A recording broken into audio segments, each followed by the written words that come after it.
Dear student, अब हम monotonically increasing और डिक्रीजिंग से रिलेटेड दो ऐसे प्रॉब्लम हैं जो आपके एग्ज़ाम में बार बार पूछे जाते हैं। तो उस प्रकार के क्वेश्चन को हम यहाँ आज बताएंगे। इसके पहले मैंने दो क्वेश्चन बताया था, क्वेश्चन नंबर 2, क्वेश्चन नंबर 3, ठीक है। और 4 और 5 बचा हुआ था, तो 4, 5 जो है यहाँ आप लोगों को बताने का प्रयास करते हैं, ठीक है। तो ध्यान से देखिएगा, इसमें थोड़ा सा ये है कि कोई चीज़ दे दिया है, सीक्वेंस डिफाइंड इस प्रकार से दिया रहेगा और मोनोटोन इंक्रीज भी सिद्ध करना है और कन्वर्ज करेगा 2 पे। एक तो ये हो गया। दूसरा जो है इस प्रकार दिया हुआ है, तो कोई एक पॉजिटिव रूट ऑफ इक्वेशन उसको मिलता है, ठीक। तो चलिए यहाँ हम लोग देखते हैं क्वेश्चन नंबर 4। जो क्वेश्चन नंबर 4 है इसको ध्यान से देखेंगे, मुझे विश्वास है आप लोग अच्छे तरीके से समझ पाएंगे, ठीक है। तो सबसे पहले इसको हमको मोनोटोन इंक्रीजिंग सीक्वेंस दिखाना है, ठीक है। अब यहाँ ये डिफाइंड है, जो डिफाइंड उसको लिख लेते हैं। पहला ये डिफाइंड है x1 इक्वल टू क्या है, √2 है। दूसरा क्या दिया हुआ है, डिफाइंड है x(n + 1) इक्वल टू क्या दिया हुआ है यहाँ, √2xn, ठीक है। तो यहाँ दो चीज़ दिया हुआ है, ठीक है। अब इसको सिद्ध करना मोनोटोन इंक्रीज, हमने बताया था कि मोनोटोन इंक्रीज कैसे सिद्ध किया जाता है। अब इसमें एक नियम लगाएंगे मैथमेटिकल इंडक्शन, ठीक है। तो यहाँ मैथमेटिकल इंडक्शन क्या होता है, आगमन विधि के प्रयोग से हम इसको सॉल्व करेंगे। मैथमेटिकल इंडक्शन, थोड़ा सा इंडक्शन समझाते हैं। जो इंडक्शन मेथड होता है, जो आगमन विधि होता है, आगमन विधि बहुत ही आसान विधि होता है। जैसे अगर हम एक नियम किसी पे लगाते हैं, दो नियम मतलब किसी एक सवाल पे एक नियम और कर रहा है और फिर किसी दूसरे सवाल पे वही नियम और कर रहा है, तीसरे सवाल पे वही नियम और कर रहा है। तो इस प्रकार जब कई सवाल में एक ही नियम और कर रहा है, तो लास्टली जो है अगला वाला हम अगर कोई सवाल होगा तो हम मान लेंगे कि हाँ जो है ये नियम जो है इस सवाल पे भी वर्क करेगा। मतलब पहले हम मान लेते हैं, ठीक है। पहले उसको दिखाते हैं कि हाँ ये चीज़ होगा। जब 2-3 स्टेप तक सही निकल जाएगा तो आगे उसी हिसाब से उसको हम मान लेंगे कि ये चीज़ हो सकता है। तो वही चीज़ करना है। अगर हम x1 = √2 दिया है, इसका मतलब क्या होगा, x(n + 1) बराबर यहाँ √2xn दिया होगा। जब अब यहीं से देखिए n बराबर हम लोग लेते हैं 1 2 3 4 5 6, इसी प्रकार इसको लेते चले जाते हैं। तो यहाँ हमको मान मिलेगा, देखिए कैसे मान मिलता है। जब x बराबर मान लिखेंगे तो x2 बराबर क्या मिल जाएगा, x2 बराबर मिल जाएगा कि √2 × √2, ठीक है। मिलेगा कि नहीं, क्योंकि जब x2 बराबर यहाँ हो जाएगा 2√x1 हो जाएगा, क्योंकि x1 बराबर जो है यहाँ दिया हुआ है। तो इसी में रखेंगे तो 2 × क्या हो गया, 2 हो गया। हम लोग जानते हैं कि कोई चीज़ रूट में आता है तो हमेशा ये 2 का है, इसलिए ये हमेशा किससे छोटा होगा, √2 से छोटा होगा, ठीक है। इसी प्रकार अगला भी लगाते हैं। जब x3 निकालेंगे तो x3 n बराबर 2 रखेंगे तो x3 आएगा, x3 = √2 हो जाएगा। तो √2 फिर √2 हो गया, फिर भाई √2 हो गया, ठीक है। इस प्रकार से मिला। ये भी जो है कहाँ से छोटा होगा, मतलब 2 से ऑलरेडी छोटा है। तो इसी प्रकार x1 x2 जो x1 निकाले हैं यहाँ, तो x1 भी क्या होगा, x1 = √2 है, तो ये भी क्या होगा, 2 से छोटा होगा। तो इस प्रकार हम देख रहे हैं x1 भी किससे छोटा है, 2 से छोटा है, x2 भी 2 से छोटा है, x3 भी 2 से छोटा है, ठीक है। सब 2 से छोटा होते चले जा रहे हैं। इसी प्रकार लास्टली हम अनुमान लगा लेंगे कि जो xn आएगा ये भी किससे छोटा होगा, 2 से छोटा होगा, ठीक है। अब हम ये xn > 2 हो गया, ठीक है। अब यहाँ जो है ये मोनोटोन इंक्रीज कर रहा है, इसका मतलब इसको बता दिया कि ये सीक्वेंस जो है इसके पास बाउंडेड एगो मिल रहा है। जब बाउंडेड एगो मिल रहा है, ठीक है, तो ये सीक्वेंस क्या होगा, मोनोटोन इंक्रीज करेगा। एक तो यहाँ से कर सकते हैं, अगर यहाँ से नहीं करना चाह रहे हैं तो दूसरा हिसाब लगा लीजिए। यहाँ देखिए जैसे ये सवाल हुआ है कि xn + 1, एक मिनट यहाँ देखिए दिया हुआ है xn दिया हुआ है, इसलिए क्या हो गया 2 हो गया यहाँ, ठीक है। अब इसमें जो है हम लोग किससे मल्टीप्लाई करते हैं, EXN से मल्टीप्लाई करते हैं, या तो ऐसे भी कर सकते हैं और नहीं तो यहाँ से हम जोड़ने के बाद भी कर सकते हैं। वैसे लास्ट में यहाँ हमको जो बाउंडेड एरिया मिल गया है तो आगे जो है करने की कोई आवश्यकता भी नहीं है। अगर आप करना चाहते हैं तो यहाँ से भी कर सकते हैं ऐसे प्रॉब्लम, ठीक है। लेकिन ये करने से कोई विशेष जगह हमको जहाँ तक विश्वास है कि कोई विशेष फ़ायदा नहीं मिलने वाला है, तो सीधे सीधे बाई मैथमेटिकल इंडक्शन से कह देंगे कि जो x1 है x2 से क्या है, x1 से बड़ा क्या आ रहा है, x2 आ रहा है, ठीक है। तो इसी प्रकार जो है यहाँ मिल जाएगा xn से बड़ा, जिसे xn है तो x1 से बड़ा जो है x2 यहाँ मिल रहा है। अगर यहाँ से देखेंगे, ठीक है, ये x1 से बड़ा x2 मिल रहा है। इसी प्रकार x2 से बड़ा जो है x3 मिलेगा। इसी प्रकार x3 से बड़ा क्या मिलेगा, x4 मिलेगा। इसी प्रकार xn से बड़ा जो है xn प्लस 1 मिलेगा, ठीक। तो ये प्रक्रिया जो है हमने यहाँ से निकाल दिया। ये प्रक्रिया हम जानते हैं क्या है, तो ये प्रक्रिया यही प्रक्रिया है कि xn जब लास्ट में हमको मिल गया xn प्लस 1, अब दोनों तरफ क्या करना है, एक तो जो है दोनों तरफ जो है क्या कर लीजिएगा, अंडर रूट कर लीजिएगा, इसका मान जो है यहाँ रख दीजिएगा, ठीक है।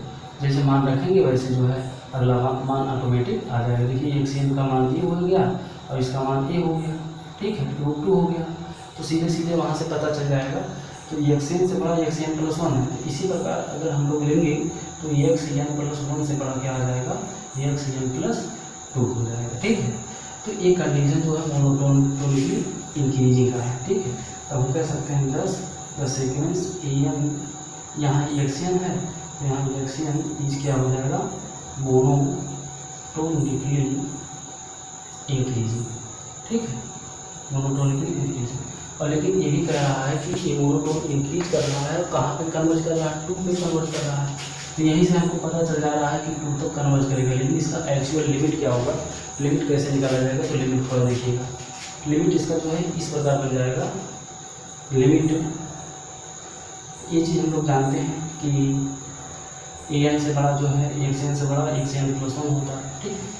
तो जो डिफिनेशन ऑफ लिमिट होता है, limit x tends to n, xn equal to क्या होता है, n होता है, और a जो है बराबर हो जाता है limit x tends to n infinity, n tends to infinity xn plus 1। तो ये फार्मूला हमेशा याद रखेंगे, इसी फार्मूले से हम लोग सवाल को लगा देंगे।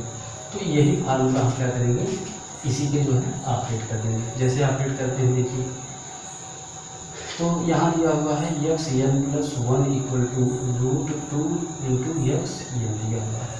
दोनों तरफ लिमिट ले लीजिए। जब लिमिट लेंगे तो limit n tends to infinity हो जाएगा xn प्लस 1 बराबर limit n tends to infinity क्या हो जाएगा, √2 xn होगा, ठीक है। इसका मान रियल है और ये लिमिट इसके अंदर चला जाएगा, ठीक है। तो इसका मान तो हम वैल्यू दे रहे हैं। अब इसके बाद √2 limit n tends to infinity xn हो गया, इसका मान रियल है। तो यह बराबर क्या हो जाएगा, √2 इंटू यह हो जाएगा। दोनों तरफ वर्ग कर दीजिए, वर्ग करेंगे क्या हो जाएगा, यल स्क्वायर बराबर 2 हो गया। इसको इधर कर दीजिए तो L square minus 2 equal to क्या हो जाएगा। अब ये कॉमन ले लीजिए, यल माइनस 2 हो गया इक्वल टू 0। चूँकि L does not equal to 0 हो सकता है, यल का मान 0 नहीं हो सकता है, इसलिए यल माइनस 2 इक्वल टू क्या हो जाएगा, 0। तो हम यल बराबर क्या कह सकते हैं, 2। यानी कि यल जो लिमिट है वो कहाँ पे कन्वर्ज कर रहा है, 2 पे कन्वर्ज कर रहा है, ठीक है। तो इस क्वेश्चन को जो है आप लोग देख लीजिएगा बढ़िया से। तो जिस प्रकार ये सवाल लगा है सेम सेम उसी प्रकार जो है ये भी सवाल लगेगा। तो एक क्वेश्चन जो है हमने आपको जो है आसानी के साथ बताया कि मैथमेटिकल इंडक्शन से लगेगा, इसके बाद इसका लिमिट ले लीजिए तो डायरेक्टली इसका आंसर आपको मिल जाएगा, ठीक है। तो चलिए अगला क्वेश्चन दिखाते हैं, क्वेश्चन नंबर 5। क्वेश्चन नंबर 5 किस प्रकार से है, क्वेश्चन नंबर 5 यहाँ दिया है कि ये है कन्वर्ज करेगा, ठीक है, और पॉजिटिव स्क्वायर रूट इस रूप में। तो सबसे पहले कन्वर्ज करेगा तो इसका मतलब ये हुआ कि ये मोनोटोन इंक्रीज करेगा डिक्रीज करेगा। अब देखते हैं कि मोनोटोन इंक्रीज करता है कि मोनोटोन डिक्रीज करता है, ठीक है। तो इसका जो है क्वेश्चन नंबर क्या है, 5वां है। तो यहाँ x1 बराबर रूट क्या दिया हुआ है 7 दिया हुआ है। अगला दिया हुआ है x(n+1) equal to root 7 plus क्या दिया हुआ है x(n) दिया हुआ है। अब इसमें भी मैथमेटिकल इंडक्शन करना है। जब x1 बराबर रूट 7 दिया है, इसका मतलब क्या होगा x1 बराबर रूट 7 है, तो ये जो है हमेशा 7 से क्या होगा छोटा होगा। तो जब इसमें n इक्वल टू 1 2 3 4 इस प्रकार रखते जाएंगे तो इसका मान मिलेगा। क्या क्या मान मिल रहा है x2 इक्वल टू हो जाएगा √7 प्लस x1 हो जाएगा। x1 बराबर यहाँ हमने देखा तो 7 प्लस क्या हो गया √7 हो गया। ये भी हमेशा क्या होगा <7 होगा। इसी प्रकार अगला x3 निकालेंगे तो x3 भी हो जाएगा x3 बराबर हो जाएगा √7 प्लस √7 प्लस √7। ये भी क्या होगा <7 होगा। तो इस प्रकार हम लोग देखेंगे कि x(n) भी क्या हो जाएगा <7। इसका मतलब यहाँ से हम कह सकते हैं कि इसके पास बाउंडेड एगो होगा। क्या होगा बाउंडेड एगो। जब बाउंडेड एगो हो गया तो क्या करेगा मोनोटोन इंक्रीज कर जाएगा। तो यानी कि जो सीक्वेंस x(n) है इस monotonically increasing sequence, increasing sequence, ये मोनोटोन इंक्रीज कर रहा है। ठीक है, तो जब हम मैथमेटिकल इंडक्शन से देखेंगे तो यहाँ जो है x1 से बड़ा जो है x2 आएगा और x2 से बड़ा x3 आएगा। इसी प्रकार x(n) से बड़ा x(n+1) आ जाएगा। ठीक है, तो ये जो है यहाँ से हमको मिलना स्टार्ट होगा। अब n के स्थान पे जब n+1 हम रखेंगे, या इसमें यूँ कह दें हम कि दोनों में क्या कर दे रहे हैं साथ जोड़ दे रहे हैं। ठीक है, मतलब ये भी हो जाएगा। ये जो लास्टली हमको मिला, अगर x(n) = क्या हो रहा है x(n+1) आ रहा है, दोनों तरफ हम क्या कर रहे हैं, दोनों तरफ हम साथ जोड़ दे रहे हैं इसमें। तो 7 प्लस x(n) क्या हो जाएगा 7 प्लस x(n+1) हो जाएगा। अब दोनों तरफ रूट ले लेते हैं तो 7 प्लस x(n) क्या हो जाएगा √7 प्लस x(n+1).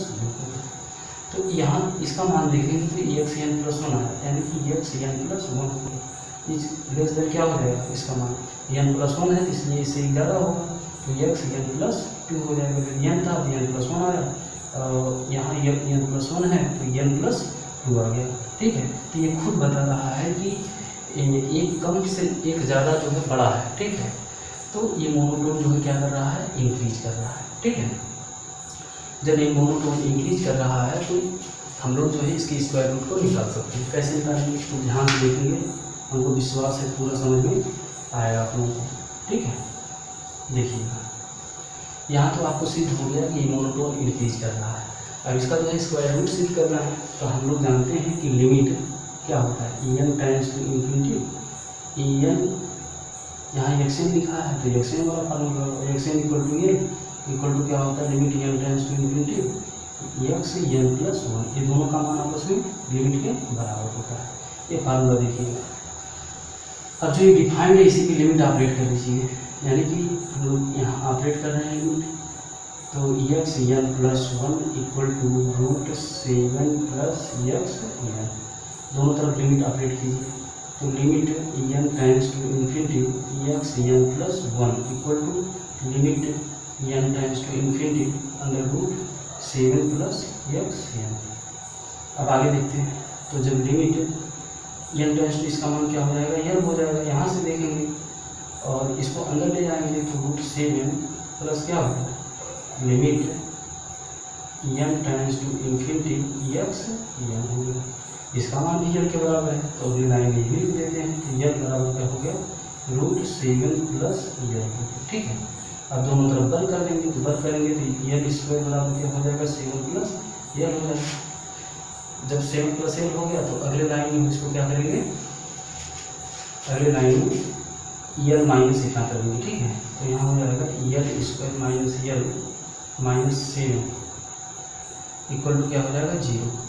तो जो इक्वेशन शो कर रहा है, ठीक है, ये लिमिट वैल्यू पे शो कर रहा है, ठीक है। और हम जो है यहाँ x1 x2 x3 का जो है यहाँ फॉर्म चल रहा है। इसका मतलब ये जो लिमिट है ये x के ही रूप में आएगा। इन जो यल है, यल को रिप्लेस कर दीजिए x, तो यल को जब जैसे रिप्लेस करेंगे x पे तो x² minus x minus 7 equal to क्या हो जाएगा 0, जो आपको यहाँ पॉजिटिव रूट ऑफ इक्वेशन सिद्ध करने के लिए कहा गया था। तो यही चीज़ जो है यहाँ मिल गया। तो यहाँ कह सकते हैं कि 10 इट